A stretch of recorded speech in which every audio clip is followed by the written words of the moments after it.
রাস্তায় গরম হয়ে যায়। আমি যদি বাপের পোলা হইয়ে থাই ওর নাম বলে দিলে সাহস থাকে তো বাইরা বাইরা তুই।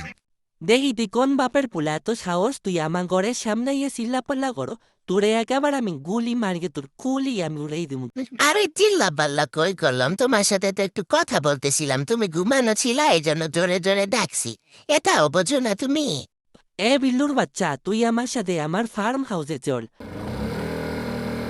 এই যে একটা এনার্জি ড্রিঙ্কস, একটু খেয়ে নাও, ভালো লাগবে। তুই যদি আমারে ধরতে পারো তাইলে আমি তোরে বানানো ড্রিঙ্কস খাবো। আমারে ওর মতো বলদা ভাবছে, আমি কি ওর মতো বলদা? এমন একটা শাল দিছি ও এখন পাগল ছাগল হয়ে যাবে আমারে দেখা। উরি ভগবান, কি সুন্দরী! আমি তো এমন সুন্দরী জীবনেও দেখি নাই। তুমি যা খাইতে বলবা আমি তাই খাবো। এখন তোর চামড়া দিয়ে প্রথমে একটা ড্রেস বানাবো, তারপরে তোর শরীর বারবিকিউ করবো। ডিঙ্কা চিকা রে রে রে রে। বারবিকিউ করতে করতে একবারে প্রফেশনাল হয়ে গেছি। জীবনে একসে শান্তি আর শান্তি। হ্যাঁ হ্যাঁ।